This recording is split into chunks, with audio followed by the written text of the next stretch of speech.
Hello everyone, তো আজকে 31 ডিসেম্বরে সবাই মোটামুটি পিকনিক করছে, আমরাও পিকনিক করছি। তো পিকনিক করার জন্য আমি চলে এসেছি এই বাড়িতে।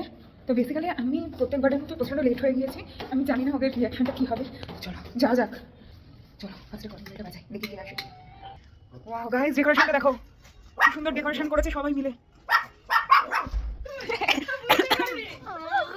কি ঠান্ডা, এত ঠান্ডায় উঠতে না।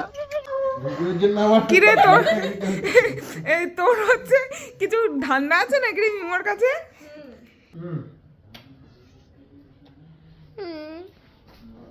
Happy new year in advance. থ্যাঙ্কু।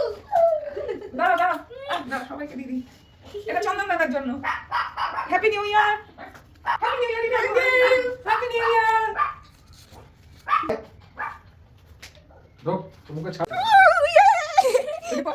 পকোড়াটা পরে দেখাচ্ছি আমরা। আমি আসার আগে সব রান্না বান্না কমপ্লিট। আমি এসেছি শুধু খাবো, এনজয় করবো, নাচবো, গাইবো, খেতে বাড়ি চলে যাবো। সেল ফাটানো, সেল ফাটাতে হবে যদি 12টা অবধি থাকি। তো পকোড়াটা এবার ফুল ভেজে ফেলবো। আর তার সবকিছু ক্রেডিট কাকে দেবো আমি বুঝতে পারছি না, কারণ আমি ছিলাম না। আমি ছিলাম না, সবাই এরা সবাই মিলে করেছে। মা, দীপ ভাই, বাগদাদা ছিল না, বাগদাদা অফিসে ছিল, চন্দন দাদা, ডুবু, সবাই মিলে করেছে।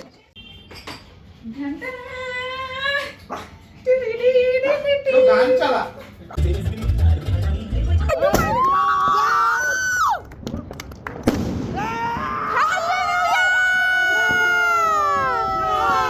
তো হ্যাপি নিউ ইয়ার সকলকে। এখন আমরা বাড়ি এসেছি, খুব ঠান্ডা লাগছে, তার মধ্যে ঠিকঠাক চাদর খাওয়ার জন্য